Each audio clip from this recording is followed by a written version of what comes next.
बच्चों last term पे जो हमने रिटायरमेंट में पढ़ा था, लास्ट टर्म पे, तो लास्ट टर्म पे हमने रिटायरमेंट में शायद आपको न्यू पीएसआर निकालना बता दिया था। न्यू पीएसआर कैसे निकालते हैं। इसके बाद बच्चों हमने दूसरा जो आपको सिखाया था वो था गेनिंग रेशियो, कि बेटा गेनिंग रेशियो कैसे निकालते हैं। गेनिंग के बाद जो बच्चों थर्ड पॉइंट था वो मैंने आपको यहां पे बता दिया था, गुडविल का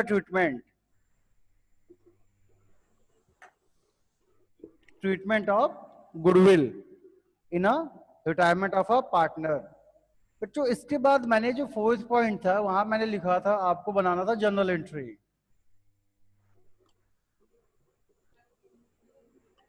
जर्नल एंट्रीज में गुडविल से रिलेटेड जो एंट्रियां थी वो आपको लिखनी थी। गुडविल के बाद जो आपकी एसेट्स एंड लायबिलिटी इंक्रीज या डिक्रीज होती है वो आपको लिखना था, और जो आपके प्रॉफिट एंड लॉस और जनरल रिजर्व, ये जो डबल टिक वाले आइटम थे बच्चों, आपको वो लिखना था। इसके बाद बच्चों जो यहाँ पे पांचवा टॉपिक मैंने बताया था वो था रीवैल्यूएशन अकाउंट, जो कि पिछले चैप्टर में admission of a new partner में आप लोग बनाना सीख लिए थे कि कैसे हम रीवैल्यूएशन अकाउंट बनाते हैं, कैसे हम पार्टनर्स कैपिटल अकाउंट बनाते हैं बच्चों, कैसे हम कैश अकाउंट बनाते हैं, ये भी मैंने बता दिया था। और आठवां पॉइंट बच्चों कैसे हम बैलेंस शीट यहाँ पे बनाते हैं, how we make a balance sheet in a retirement of partner, admission of a partner, ये सारी चीजें मैंने आपको बता दी थी यहां से लेके यहां तक। 5, 6, 7, 8 जो 5, 6, 7, 8 पॉइंट है। तो बच्चों आपका revaluation account, partners capital account, cash account और बैलेंस शीट, यहां तक बेटा मैंने आपको बता दिया था कि आपके प्रीवियस चैप्टर में। यहां तक, यहाँ पे इस चैप्टर में जो मुझे बताना है वो इतना पोर्शन था, first, second, third and fourth. First point is a new PSR, second point is a gaining ratio, third point is a treatment of goodwill and fourth point is a journal entry. तो बात की जाती है, ये पहला point complete हो चुका है, न्यू पीएसआर, कैसे हम न्यू पीएसआर निकालते हैं। बेटा दूसरा पॉइंट भी कंप्लीट हो चुका है, how we calculate a goodwill and what is the entry of goodwill in retirement of a partner. यहाँ पे गुडविल का ट्रीटमेंट हम आपको यहाँ बता चुके हैं, दोनों चीज इसकी यहाँ पे सिर्फ दो एंट्रियां बनती हैं। एक होता है बेटा अपीयर इन द बुक्स, जो गुडविल बुक्स में अपीयर होती है, दी होती है, उसकी एंट्री हम क्या बनाते हैं, तो remaining partners capital account debit to retired partner. ठीक है, कौन से इश्यू में बढ़ जाता है, तो बच्चों गेनिंग इश्यू में। इसके बाद जब बात की जाती है goodwill appear in the books की, तो appear in the books old partner to goodwill, old partners capital account debit to goodwill account, कौन से इश्यू में, ओल्ड इश्यू में। तो एक था अपीयर इन द बुक्स और दूसरा था at the time of retirement the goodwill of the firm whatever it's is to be valued, वो जो है डिस्ट्रीब्यूट हो जाती है रिमेनिंग पार्टनर्स में, कौन से इश्यू में, गेनिंग इश्यू में। तो बच्चों यहां तक मैंने आपको बता दिया था। अब से बात की जाती है, चलिए ये तो हमें आ गया, अब बात कहां की जाती है, तो बात आती है आपकी जनरल एंट्री में। एक तो हमने आपको बता दिया गुडविल का ट्रीटमेंट, अब जनरल में बाकी जो है वो मैं आज आपको बताऊंगा। बेटा यहां तक हो चुका था, गुडविल का ट्रीटमेंट में बता दिया था। गुडविल के दो ट्रीटमेंट, पहला दूसरा, ये अपीयर इन द बुक्स था, अपीयर इन द बुक्स, ये हम बता चुके थे। और इसके बाद at the time of retirement, ये भी मैं आपको बता चुका था, appear in the books and at the time of retirement, ये दो चीज बच्चों मैं आपको बता चुका था। अब यहां पे बात की जाती है, ठीक है सर ये तो हमें दो एंट्री समझ में आ गई, रिवैल्यूएशन से रिलेटेड एंट्रियां। रिवैल्यूएशन, ये बेटा पिछले चैप्टर्स में मैं आपको बता भी चुका हूं, लिखा भी चुका हूं। इसकी 5 एंट्रियां होती हैं, 2 एंट्रियां एसेट से रिलेटेड होती हैं और 2 एंट्रियां लायबिलिटी से रिलेटेड होती हैं। बच्चों जो 2 एंट्री आपकी एसेट से रिलेटेड होती है, या तो आपकी एसेट्स बढ़ेगी या तो ये घट जाएगी, या तो बेटा इंक्रीज होगी या तो डिक्रीज होगी। अगर इंक्रीज होती है तो एंट्री बनती है assets account debit to revaluation. Suppose that अगर किसी बच्चे को एंट्री में एक प्रॉब्लम आ रही है, हमें एंट्री नहीं याद हो पाती, कई बच्चे ऐसे होते हैं कि वो भूल जाते हैं। अगर बेटा एसेट्स बढ़ी तो वो एंट्री बना देते हैं रीवैल्यूएशन टू असेट्स, एसेट्स घटी तो वो बना देते हैं एसेट टू रीवैल्यूएशन। कई बच्चे भूल जाते हैं, तो अगर आप भूल जाते हो तो आपके लिए एक छोटी सी छोटा सा मैं यहाँ पे ट्रिक लेके आया हूं, उस ट्रिक को दिमाग में रखना, शायद हो सकता है ये आपके काम आ जाए और आप भूलो ना। तो बेटा ध्यान से देखना, एसेट जब बढ़ती है तो कहां जाती है, ऊपर की तरफ। एसेट बढ़ेगी तो कहां जाएगी, ऊपर। और एसेट घटेगी तो कहां जाएगी, नीचे। जब एसेट बढ़ती है तो एसेट ऊपर जाती है, और बेटा डेबिट और क्रेडिट में डेबिट ऊपर होता है, डेबिट कहां होता है, ऊपर, और क्रेडिट कहां होता है, नीचे। तो जब एसेट बढ़ेगी तो एसेट ऊपर जाएगी, तो मतलब एसेट ऊपर का मतलब क्या हुआ, एसेट्स अकाउंट डेबिट, एसेट्स ऊपर हो गया। और टू में क्या लिख देंगे, रीवैल्यूएशन अकाउंट। ये बच्चों हो गई जब एसेट बढ़ती है तो उसकी एंट्री। और जब एसेट घटती है तो एसेट कहां जाएगी, नीचे जाएगी, नीचे का मतलब क्रेडिट साइड में आएगी। तो बेटा revaluation account debit to assets. तो मेरे ख्याल से ये दो चीजें आपको समझ में आ गई होंगी कि जब भी एसेट बढ़ेगी तो एसेट्स ऊपर की तरफ जाएगी, assets account debit to revaluation. और एसेट घटती है तो कोई भी चीज जब घटेगी तो नीचे की तरफ जाती है, तो बेटा revaluation account debit to assets. ये छोटी सी मैंने ट्रिक बताई है, अगर आपको याद ना हो तो आप ऐसे सोच के देख लो कि हाँ एसेट बढ़ती तो ऊपर जाती है, ऊपर का मतलब एसेट्स अकाउंट डेबिट, और नीचे क्या लिख देंगे, रीवैल्यूएशन टू में। ठीक है बेटा, इसी तरीके से जब एसेट क्या होगी, एसेट आपकी घट जाएगी तो एसेट नीचे आ गई, और डेबिट में क्या लिख देंगे, रीवैल्यूएशन अकाउंट डेबिट लिख देंगे। चलिए सर ठीक है, ये चीज तो समझ में आ गई कि लेकिन क्या लायबिलिटी पे ये चीज अप्लाई होती है, नहीं बेटा, लायबिलिटी पे एप्लीकेबल नहीं होती, एसेट्स पे एप्लीकेबल है। आप सिर्फ और सिर्फ एसेट्स को याद रखो, एसेट्स पे एप्लीकेबल है, एसेट्स को याद रखो। इसका अपोजिट हो जाता है लायबिलिटी के साथ, इसका अपोजिट हो जाता है लायबिलिटी के साथ। तो अपोजिट का मतलब क्या है, अगर ये एसेट बढ़ने की है, एसेट जब इंक्रीज होती है तो हम एंट्री ये बनाते हैं, तो जाहिर सी बात है यही एंट्री लायबिलिटी में क्या होगी, डिक्रीज की।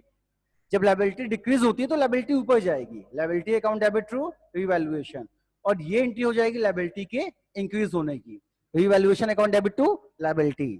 तो बेटा बस ये छोटी सी ट्रिक थी, ये सारी एंट्री मैं आपको बता भी चुका हूं, दे भी चुका हूं, आप इसे देख सकते हो, वहां से लिख भी सकते हो, आपने इस पे कई क्वेश्चंस लगाए भी हैं।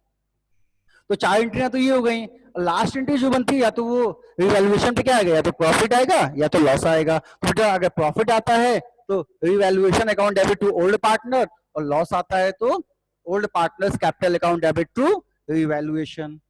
यहां तक मैं आपको पढ़ा चुका था पिछले चैप्टर में भी, और ये पिछले चैप्टर की एंट्रियां हैं। तो बेटा ये मेरे ख्याल से आपको पता होगी। तो दो एंट्रियां इसकी हो गई, और 5 एंट्रीज आपकी हो गई रिवैल्यूएशन की। ठीक है, तो ठीक है सर, मैं यहां तक समझ में आ गया। अब बात की जाती है जो डबल टिक वाले आइटम थे। बेटा डबल टिक वाले आइटम कौन कौन से थे, तो डबल टिक वाले आइटम थे आपके जनरल रिजर्व, आपका क्या आ गया, जनरल रिजर्व आ गया। दूसरा प्रॉफिट एंड लॉस का कौन सा बैलेंस, तो credit balance. Profit and loss का कौन सा बैलेंस, क्रेडिट बैलेंस।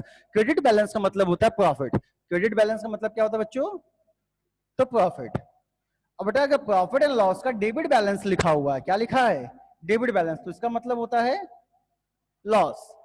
लॉस को एक नाम से और भी जानते हैं, एडवर्टाइजमेंट, एडवर्टाइजमेंट एक्सपेंस, या कभी कभी सस्पेंस भी लिखा होता है।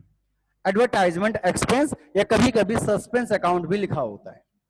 ठीक है, इसके बाद बच्चों बस यही था, और एक एट लास्ट था गुडविल। तो इन सभी पे क्या लगता है, इन सभी पे हम क्वेश्चंस में क्या लगाते थे, डबल टिक लगाते थे। और डबल टिक वाली एंट्री आप सभी को पता है, general reserve to old partner, profit है तो profit and loss to old partner, अगर लॉस है तो इसकी अपोजिट बन जाएगी, old partners capital account debit to profit and loss. आगे बेटा एडवर्टाइजमेंट एक्सपेंस है तो ये भी लॉस में आता है, लॉस की एंट्री क्या बनती है, old partners capital account debit to advertisement expense account. अगर बेटा गुडविल दी हुई है तो इसकी एंट्री क्या बनती है, old partners capital account debit to goodwill. तो यहां तक की सारी एंट्रियां मैंने आपको बता दी थी पहले भी, और सिर्फ एक क्विक रिवीजन के तौर पे मैंने यहाँ पे बता दिया है, जो कि आपको समझ में आ गया होगा। तो कहीं ना कहीं 3 से 4 एंट्रियां यहाँ बनती हैं। तो बेटा हमने यहाँ 3 to 4 एंट्रीज यहाँ पे काउंट लिख दिया, 3 to 4 एंट्रीज आपकी आती है डबल टिक वाले आइटम जो general reserve profit and loss या फिर लॉस की है या फिर आपकी गुडविल की है, तो 3 to 4 एंट्रीज हमने यहाँ पे लिख दी। ठीक है सर, हमें यहां तक समझ में आ गया। मतलब 5 to 7 3 10 एंट्रियां, 10 एंट्रीज इस रिटायरमेंट ऑफ पार्टनर में बनना ही बनना होता है। अगर जो भी चीजें दी हैं इतना तो आपको आना ही चाहिए, इतनी चीजें तो ध्यान में होनी ही चाहिए। अब कुछ सर ये सब तो हम लगा चुके हैं पिछले चैप्टर्स में, एडमिशन में ये सब तो हमें आता है, तो ठीक है बेटा, जो आता है ये यहां भी उसी तरीके से लगेगा, कोई चेंजेस आएगी नहीं। तो सर फिर दिक्कत क्या है? कोई दिक्कत नहीं, जैसे आप लगाते थे वैसे लगाओ, जहां थोड़ी बहुत चेंजेस है वो मैं बता दूंगा। अब चेंजेस आती कहां है? देखो आज मैं यहाँ पे जो आपके लिए टॉपिक लेके आया हूं वो टॉपिक बड़ा अच्छा सा है। वो टॉपिक है बेटा पास जर्नल एंट्री। कहीं कहीं पे क्या लिखा होता है? पास जर्नल एंट्री। कहीं कहीं क्या, मैक्सिमम क्वेश्चंस में यही लिखा होता है कि पास जर्नल एंट्री। कभी भी आप नीचे पढ़ोगे तो आपको यही देखने को मिलेगा कि वहां क्या लिखा हुआ है, पास नेसेसरी जर्नल एंट्री। दूसरा एक कभी कभी लिख के आता है पास सिंगल एडजस्टमेंट एंट्री। पहला क्या लिखा था बच्चों? पास जर्नल एंट्री। और दूसरा क्या लिखा था? पास सिंगल एडजस्टमेंट एंट्री। कभी कभी ये सिंगल लिख के आता है और कभी कभी ये सिंगल नहीं भी लिखा होता है। क्या लिखा होता है? सिर्फ पास एडजस्टमेंट एंट्री। तो मेरे ख्याल से बच्चों ये दो बातें आपको समझ में आ गई होंगी। क्वेश्चन में क्या लिखा हो? पास जनरल एंट्री और पास सिंगल एडजस्टमेंट एंट्री। तो क्या सर इसमें जनरल एंट्री नहीं बनाएंगे? नहीं बेटा, दोनों ही कंडीशन में बनाएंगे तो जनरल एंट्री, क्योंकि बोल क्या एंट्री बोल रहा है, एंट्री बोल रहा है, और एंट्री का एक ही फॉर्म होता है, एक डेबिट एक क्रेडिट साइड। लेकिन इसमें एंट्री बनाने का तरीका बदल जाता है। तो आज हम वही सीखेंगे कि इन दोनों में हम एंट्रीज को बनाएंगे कैसे। एक क्वेश्चन में अच्छा चलूंगा, उसी क्वेश्चन से मैं आपको सिखाऊंगा कैसे बेटा इन दोनों से हम एक एंट्री बनाते हैं, एडजस्टमेंट एंट्री। ठीक है, आइए देखिए बात की जाती है बच्चों। मैंने एक क्वेश्चन लिया, वो क्वेश्चन था ABC is a partner in a firm for 3:2:1. ABC is a partner in a firm for 3:2:1. बेटा इसमें से सी रिटायर्ड हो गया। कौन रिटायर्ड हुआ? सी रिटायर्ड हो गया। और ए और बी ने डिसाइड किया, ए और बी ने डिसाइड किया कि वो फ्यूचर में इक्वल बांटेंगे, कि उनका फ्यूचर रेशियो क्या होगा? इक्वल होगा। फ्यूचर ये रेशियो इक्वल होगा। क्वेश्चन मेरे ख्याल से समझ में आ गया होगा कि एबीसी पार्टनर थे, उनका रेशियो क्या था? 3:2:1। यहाँ पे रिटायर्ड कौन होता है? सी रिटायर्ड होता है। और बेटा ए बी का जो फ्यूचर में रेशियो था वो क्या था? 1:1। भाई ए बी आपके बच्चे हैं, जब ए बी बच्चे हैं, जो फ्यूचर रेशियो होता है इसी को हम क्या बोलते हैं? New ratio. तो बेटा in a question you have a old ratio and new ratio both. आपके पास ओल्ड रेशियो भी दिया हुआ है और न्यू रेशियो भी दिया हुआ है। चलिए ठीक है सर, यहां तक तो बातें हमें समझ में आ गई। अब क्वेश्चन में कुछ चीजें और दी हैं। At the time of retirement, at the time of retirement the goodwill of the firm, at the time of retirement the goodwill valued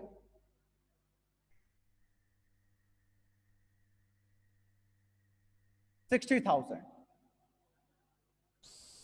goodwill कितनी वैल्यूड की गई थी बेटा? 60,000 वैल्यूड की गई थी। इसका बच्चों दिया था जनरल रिजर्व। जनरल रिजर्व दिया था आपका 30,000।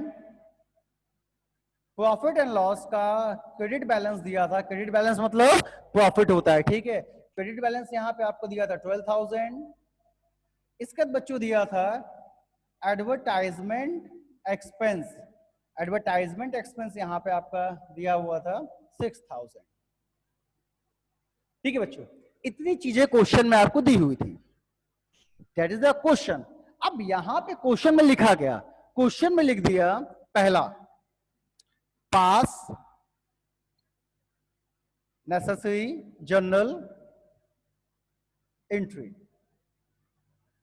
ये बेटा पहला पॉइंट लिखा पास नेसेसरी जनरल एंट्री। तो बच्चों ये पहले पॉइंट में हम जैसे एंट्री बनाते थे वैसे ही बनाएंगे, उसमें कोई चेंजेस नहीं आएगी।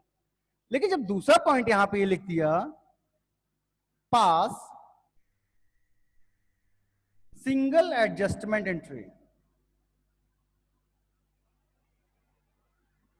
तो बच्चों इसको हम कैसे बनाएंगे या इसका कैसे अमाउंट निकालेंगे हम आपको बताते हैं। तो इन दोनों में डिफरेंस समझिएगा। अगले क्वेश्चन में क्या लिखा हो, पास नेसेसरी जनरल एंट्री, तो उस कंडीशन में हम जैसे एंट्री बनाते थे हम उसी तरीके से बनाएंगे। कैसे? आगे बेटा हम गुडविल की एंट्री क्या बनाते थे, remaining partners capital account debit to retired partner, हम इसको उसी तरीके से बनाएंगे। जनरल रिजर्व की एंट्री क्या बनाते थे, general reserve account debit to old partners, हम उसी तरीके से बनाएंगे। प्रॉफिट एंड लॉस की entry, profit and loss account debit to old partners, और एडवर्टाइजमेंट एक्सपेंस की entry, old partners capital account debit to advertisement expense account. In which ratio, तो बेटा ये सभी यहां से यहां तक बटेगा ओल्ड रेशियो में। कौन से रेशियो में, ओल्ड रेशियोज में। बट ये जो होता है ये हमेशा गेनिंग रेशियो में डिवाइड होता है। तो मेरे ख्याल से बच्चों यहां तक आपको कोई दिक्कत नहीं होगी, यहां तक चीजें आपको समझ में आ गई होंगी कि गुडविल जो होती है वो कौन से रेशियो में बढ़ती है, गेनिंग में। बाकी जितने भी डबल आइटम वाले डबल टिक वाले आइटम होते हैं वो सब कौन से रेशियो में डिवाइड होते हैं, तो बच्चों ओल्ड रेशियो में। तो बेटा बात की जाती है अभी तक जो आप बनाते थे वो ये था, पहला जहां पे लिखा होता था पास नेसेसरी जनरल एंट्री, सभी की जनरल एंट्री बना लेते थे। तो ये तो आपको पता है, ये आपको आता है। आज हम जो बात यहाँ पे की जाएगी वो होती जब आपसे क्या पूछेगा, पास एडजस्टमेंट एंट्री या फिर लिखा हो पास सिंगल एडजस्टमेंट एंट्री। तो आज बच्चों यहाँ पे इस चीज की बात की जाएगी। आइए देखते हैं कैसे हम सिंगल एडजस्टमेंट एंट्री को बनाते हैं। तो यहाँ पे मैंने पहला पॉइंट हटा दिया, पास नेसेसरी जनरल एंट्री, और आज हम पढ़ेंगे क्या, पास सिंगल एडजस्टमेंट एंट्री। तो आज का टॉपिक क्या है, सिंगल एडजस्टमेंट एंट्री हम कैसे बनाते हैं। चलिए देखते हैं, पास सिंगल एडजस्टमेंट एंट्री। चलिए आइए देखा जाता है। तो बच्चों सबसे पहले, जैसा कि आपको पहले भी पता है, हम जैसे ही सॉल्यूशन लिखते हैं हमें सबसे पहले क्या निकालना होता है, न्यू पीएसआर, और न्यू के बाद क्या निकालना होता है, गेनिंग रेशियो। ठीक है, तो बच्चों यहाँ पे हमने सबसे पहले क्या क्या निकाला, सॉल्यूशन लिखा और लिखा कैलकुलेशन ऑफ न्यू पीएसआर। तो बेटा न्यू पीएसआर तो यहाँ पे दिया हुआ था, क्योंकि कौन कौन बचा था, यहाँ पे आपके जो बचे थे वो था ए एंड बी, सी तो रिटायर्ड हो गया था, और ए और बी का फ्यूचर रेशियो मतलब न्यू पीएसआर 1:1 दिया हुआ था। ठीक है सर, ये तो हमको समझ में आ गया। बेटा दूसरा क्या निकालते हैं, ये तो पहला पॉइंट था। सेकंड पॉइंट हम निकालते हैं गेनिंग रेशियो। बेटा गेनिंग रेशियो का फॉर्मूला क्या था, न्यू माइनस ओल्ड। अब ये किसका निकलेगा, सिर्फ बचे हुए पार्टनर का। बचे हुए पार्टनर कितने हैं, ए और बी। तो बच्चों ए का जो ओल्ड रेशियो था, सॉरी ए का न्यू रेशियो, न्यू क्या है 1:1, मतलब 1/2। अब ठीक है सर, माइनस हो गया, ओल्ड रेशियो क्या है 3/6, 2/6। यहां पे सर जब माइनस हुआ तो क्या बचेगा, एलसीएम लिया आ जाएगा 6, 3 माइनस 3, ये हो जाएगा बच्चों 0/6। यहां पे आ जाएगा 6, 3 माइनस 2, ये हो जाएगा 1/6। तो बच्चों यहां पे हमने क्या देखा, ए का देखा कितना है 0/6, मतलब ए ने ना तो सैक्रिफाइस किया ना तो गेन किया। ए का ना तो सैक्रिफाइस हुआ ना तो गेन हुआ। लेकिन बी का हमने क्या देखा, बी ने क्या किया, गेन किया। बी ने क्या किया, गेन किया। तो बेटा जब बी ने गेन किया तो सी जो जाएगा वो अपने हिस्से की जो भी चीज छोड़ के जाएगा वो सब कौन पाएगा, सी ही तो, वो बी ही तो पाएगा। भाई बी ने गेन किया है, ए को यहाँ पे कुछ भी नहीं मिलेगा। ठीक है, आइए देखते हैं अब सिंगल एडजस्टमेंट एंट्री कैसे बनाते हैं। इतना करने के बाद हम जनरल एंट्री की लाइन खींचेंगे। There is a 5 columns in a journal entry. Journal entry के जब आप कॉलम्स बना लोगे तो सिर्फ एक एंट्री वहां बनानी है, क्योंकि ये क्या बोल रहा है बच्चों, सिंगल एडजस्टमेंट एंट्री बोल रहा है। और वो एक एंट्री क्या होती है, वो एक एंट्री होती है जो गुडविल की एंट्री होती है, जो आपने पढ़ा था, gainers partners debit to sacrificers partners capital account. क्या, gaining partner capital account debit. बेटा डेबिट कौन हो जाएगा, gaining partner capital account debit to credit कौन होगा? जो सैक्रिफाइसिंग पार्टनर कैपिटल अकाउंट होगा। मतलब जितने भी पार्टनर गेन करेंगे वो डेबिट हो जाएगा और जो पार्टनर सैक्रिफाइस करेगा वो क्रेडिट हो जाएगा। बस बेटा यही एक सिंगल एडजस्टमेंट एंट्री पास होती है। इसके अलावा कोई भी एडजस्टमेंट एंट्री या कोई भी एंट्री आपकी कॉपी में या आपके आंसर में नहीं बनाना है। कभी भी अगर क्वेश्चन में कहेगा कि पास सिंगल एडजस्टमेंट एंट्री, तो बस आपको एक एंट्री बनाना है। जो पार्टनर गेन करेंगे, जो पार्टनर गेन करेंगे वो क्या हो जाएंगे बच्चों? वो डेबिट हो जाएंगे। और जो पार्टनर सेक्रीफाइस होगा वो क्या हो जाएगा? क्रेडिट हो जाएगा। तो आइए देखते हैं यहाँ पे किस पार्टनर ने गेन किया है और किस पार्टनर ने सेक्रीफाइस किया है। तो बच्चों हमने देखा यहां पे गेन कराया था सिर्फ बी का तो गेनिंग आया था, ए का तो कुछ भी नहीं आया। तो चलो बी ने गेन किया था, बी डेबिट हो जाएगा, बीस कैपिटल अकाउंट डेबिट। अगर ए ने बेटा मान लो सपोज दैट अगर ए ने भी गेन किया होता तो ए भी कहां हो जाता? डेबिट में हो जाता। अगर ए ने क्या किया होता, सपोज दैट यहां पे तो ए का जीरो होता, सपोज दैट अगर ए का भी गेनिंग इश्यू आता तो ए भी क्या हो जाता? डेबिट हो जाता। ए कैपिटल अकाउंट डेबिट। लेकिन ए ने तो ना तो सैक्रिफाइस किया ना तो गेन किया। अब बेटा बचा कौन? सी बचा। तो जो पार्टनर बेटा रिटायर्ड होके जाता है, जो पार्टनर हमारा बिजनेस छोड़ के जाएगा, उस वो तो हमेशा सैक्रिफाइस ही होगा ना। इसका जो ये रेशियो है 1/6, ये क्या है? सैक्रिफाइस, क्योंकि वो तो अपना हिस्सा छोड़ के जाएगा ना। तो यहां पे सी ने क्या किया? सैक्रिफाइस किया। C is capital account, c is capital account. अच्छा सर एक चीज बताइए, आपके मन में हो सकता है ऐसा क्वेश्चन आए और आना भी चाहिए, नहीं आता है तो मैं आपको बताता हूं ये क्वेश्चन आपके मन में आना चाहिए। क्यों आना चाहिए? सर ए और बी आपने कहा एक ने गेन किया और दूसरा भी गेन हो सकता था तो ये डेबिट हो जाता। क्या सर ऐसा भी हो सकता है कि इन दोनों में से कोई एक पार्टनर, जो ओल्ड पार्टनर है, इनमें से कोई एक पार्टनर का इश्यू सेक्रीफाइस आ जाए? मान लीजिए यहाँ पे कोई अगर ये निगेटिव आ जाता, ए निगेटिव आता, तो ये तो सेक्रीफाइस हो जाता ना भाई। पॉजिटिव आया तो गेन और निगेटिव अगर आंसर आता है तो सेक्रीफाइस। तो क्या सर इन दोनों में अगर मान लीजिए कोई सेक्रीफाइस आ गया तो वो कहां जाएगा? डेबिट में या क्रेडिट साइड में? तो बच्चों देखो मैंने यहाँ क्या लिखा है, सेक्रीफाइस पार्टनर क्या होता है? क्रेडिट होता है ना हमेशा। तो अगर मान लीजिए इन दो पार्टनर्स में से भी अगर किसी ने सेक्रीफाइस किया है तो वो कहां जाएगा? क्रेडिट साइड में। सपोज दैट ए ने क्या किया होता? अगर सेक्रीफाइस, ए का निगेटिव आंसर आता और ए ने सेक्रीफाइस किया होता तो ए भी कहां जाता? यहां लिख देते टू एज कैपिटल अकाउंट। कहां लिख देते? क्रेडिट साइड में लिख देते टू एज कैपिटल अकाउंट। तो एक सिंपल सी अगर कहीं भी, मतलब अब एक बात ये ध्यान में रखना बच्चों, चाहे चैप्टर नंबर सेकंड हो, चाहे chapter number second change in PSR among the existing partner, चाहे चैप्टर नंबर थर्ड हो admission of a new partner, चाहे चैप्टर नंबर फोर्थ हो जो आप पढ़ रहे हो ये retirement and death of a partner, इसमें कभी भी आपसे क्या कहेगा? अगर सिंगल एडजस्टमेंट एंट्री बोलता है या एडजस्टमेंट एंट्री बोलता है तो आप हमेशा एक एंट्री बनाओगे और वो एक एंट्री क्या होगी?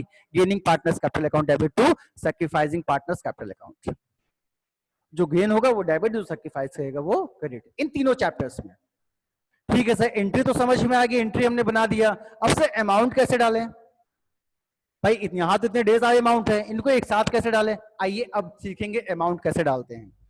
तो बेटा देखो ये जो गुडविल है ये पूरे फर्म की है, गुडविल पूरे फर्म की है और हमें पता है कि इस चैप्टर में जो गुडविल डिस्ट्रीब्यूट होती है वो सिर्फ सी की होती है, जो पार्टनर जाएगा। अब बेटा यहां से जा कौन रहा है? सी जा रहा है। सी का हिस्सा कितना था? 1/6। तो पहले हम यहां से सी के हिस्से को निकालेंगे 1/6। तो 60,000 का जब तुम 1/6 निकालोगे सी का शेयर तो आएगा बच्चों 6,000। क्या आएगा? सी का शेयर निकालोगे तो आएगा 6,000 1/6, सॉरी 1/6 ना 6,000 नहीं, सॉरी बच्चों 1/6 निकालोगे ना तो आएगा 10,000। ठीक है, कभी कभी गलतियां हमसे भी हो जाती है, हम सोचे कि शायद 1/10 लिखा हुआ है, 1/6 बोले, दिमाग में चल रहा है 1/10। ठीक है बच्चों, तो 1/6 जब तुम इसका निकालोगे तो आएगा कितना? 10,000। ठीक है सर, हमें यहां तक समझ में आ गया।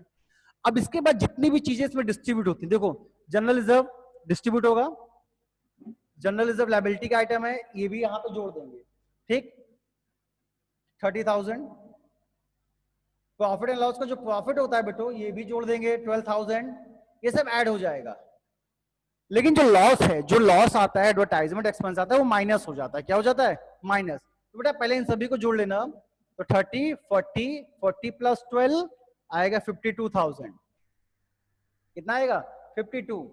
अब बेटा 52,000 में से माइनस क्या हो जाएगा? तो माइनस हो जाएगा 52,000 में से क्या, जो आपका लॉस आया था, कितना? 6,000। 6,000 जब आपका लॉस माइनस हो जाएगा तो बेटा यहाँ पे कितना बचेगा? तो यहाँ बचेगा आपका 46,000। क्या बचेगा? 46,000। तो बेटा एकदम ध्यान से समझना, चीजें समझ में। अमाउंट देखो, एंट्री तो मैंने समझा दी, अमाउंट कैसे डालते हैं। तो जितने भी अमाउंट होंगे जो डिस्ट्रीब्यूट होने हैं, जो कि पार्टनर्स में डिस्ट्रीब्यूट होते हैं, हम सभी को जोड़ लेंगे। भाई क्या दिया था? गुडविल दी थी।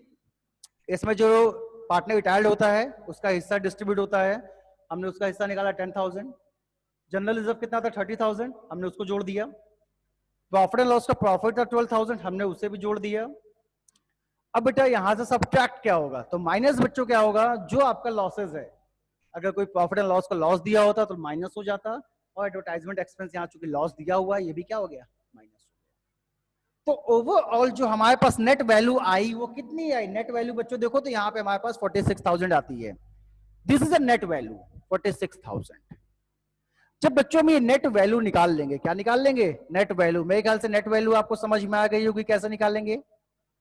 बच्चों जब नेट वैल्यू हम निकाल लेंगे तब नेट वैल्यू का जो 46,000 है, इसका हम निकालेंगे किसने कितना गेन किया, किसने कितना सेक्रीफाइस किया। तो बच्चों देखो, ए ने क्या किया था? ए ने तो नहीं किया था, इसलिए ए यहां पे भी नहीं था। बी यहां था, बी का गेनिंग रेशियो क्या है? 1/6 है। तो बेटा 1/6 हम निकालेंगे किसका? 46,000 का। किसका निकालेंगे? 46,000 का। तो बेटा 6 से अगर आप इसे डिवाइड दे दीजिए तो कितना आएगा? 6 7 जा 42, बचा 4, 6 5 जा 35, 35 के बाद यहाँ पे कितना बचेगा? 5 बचेगा ना? 6 5 जा, एक 1 सेकंड थोड़ा देखो, 6 7 जा 42, बचा यहाँ पे 4, 40 हो गया।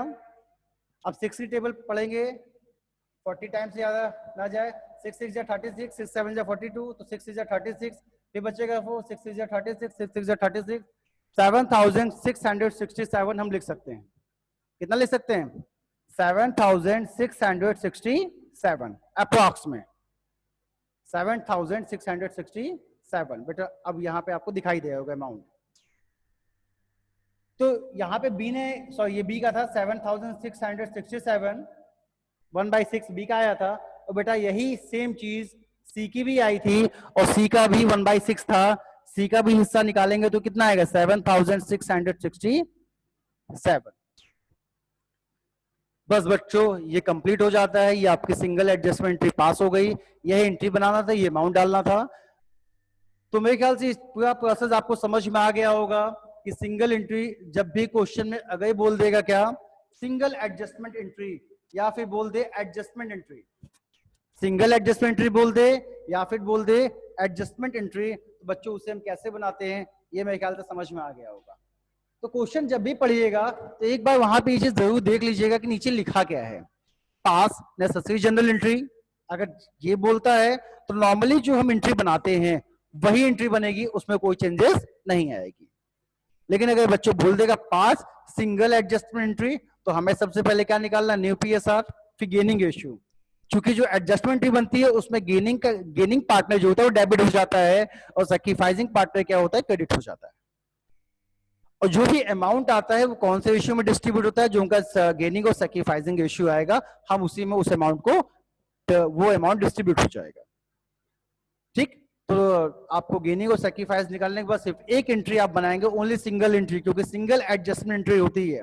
और वो एंट्री क्या है? Gaining partners capital account debit to sacrificing partners capital account. जो गेन होगा डेबिट और जो सैक्रिफाइस किया वो क्रेडिट। अब बेटा मैं आपको 5 मिनट का टाइम देता हूं, 5-6 मिनट का, जिसे जो पूछना है वो मुझसे पूछ सकता है।